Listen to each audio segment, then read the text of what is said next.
In the brief history of mixed martial arts, Anderson the Spider Silva stands alone as a symbol of greatness.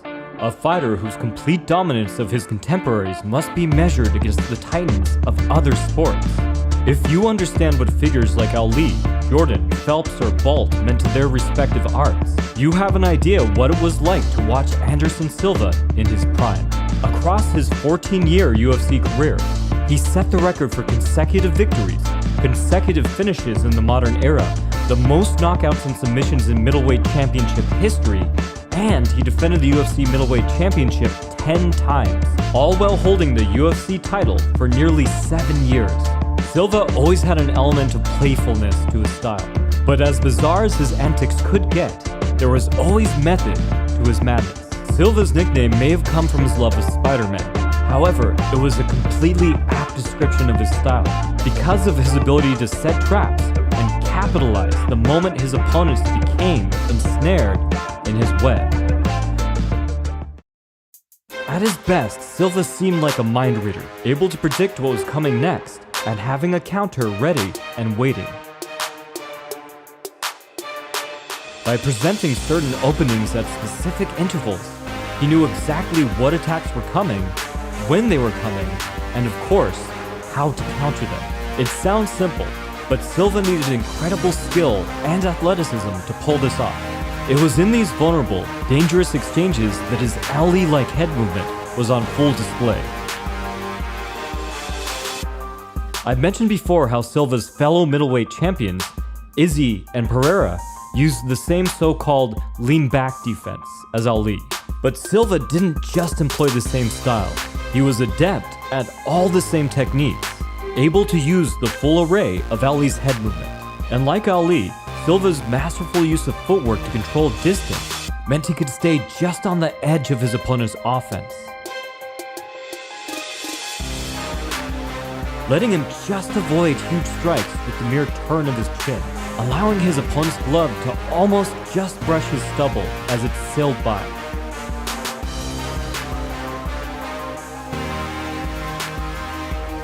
Ali famously used this on Sonny Liston, enticing him to overreach so that Ali could return a devastating counterstrike. Silva reenacted this same moment against former light heavyweight champion Forrest Griffin. Griffin was just as bewildered as Liston, stating in an interview, "I tried to punch him, and he literally just moved his head out of the way and looked at me like I was stupid for doing it, and I felt embarrassed for even trying." This was mental as well, Silva using a host of taunts to encourage reckless action from his opposition. He would wave opponents forward, yell at them, even place his back against the cage, daring them to try their luck. Like Ali, he would whisper aggressive nothings and clinches against the cage. Trying to make him pay was like trying to get a refund from Comcast. Impossible and incredibly painful. As varied as his defensive arsenal was, Silva would usually try to dial in counters from just 1 or 2 head slots. In this fight, Anderson kept his hands low and his chin out to bait out a jab. After dialing in the distance and trying out different defensive options, he finally let loose the counter, slipping outside to thread through a knockdown jab.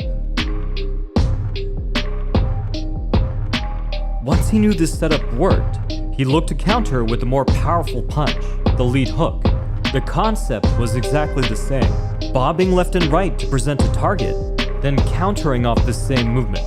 Manny Pacquiao has made a career off of this same setup. This paid off big time, Silva slipping to his left to bait an attack, then escaping to the inside to line up a powerful lead hook. Just like other elusive masters, Silva's head movement wasn't all about avoiding impact. It was a feint all of its own, and as such, it worked to dull an opponent's defensive reflexes. His upper body movement would mimic the beginnings of a strike, so opponents could never tell when and where he would actually attack. This way, he could probe and prod at the edge of his opponent's range, edging across the battle line into enemy territory without raising any alarm bells. This in turn let Silva safely move into a much closer range than opponents should have been comfortable with. In his fight with Vitor Belfort, he was able to slowly and methodically work his way into mid-range, with his posture far forward, This slow, unnoticed encroaching danger was an instrumental element of Silva's front kick heard around the world. Already in range and perfectly counterbalanced, all Silva had to do was lean back and let loose. But the Spider wasn't all defense.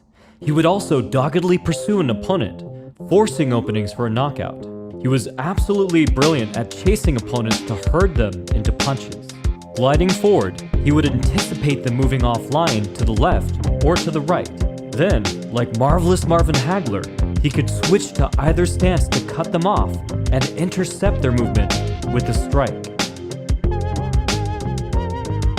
By the way, I want to pause here to do a small PSA and point out that although I'm dialing down these concepts into their simplest forms, Anderson was simultaneously using a lot of complex techniques that required years of training and experience. Hidden within all of these examples are broken rhythm feints, secondary lines of defense like parries, long blocks, and grappling tactics, and much more. Just because Silva made it look easy and simple doesn't mean it is. The last thing that really stands out to me about Anderson Silva is how good he was at punishing mistakes. Able to snatch victory from the jaws of defeat or capitalize on a fight-ending opportunity in a second. Even after 4.5 rounds of punishment, Silva still had the offensive awareness to sink a submission, earning the latest finish in middleweight title history. He reacted to what the opponent gave him. Here his opponent bounces off the cage, and Silva immediately splits steps to land a picture-perfect knee.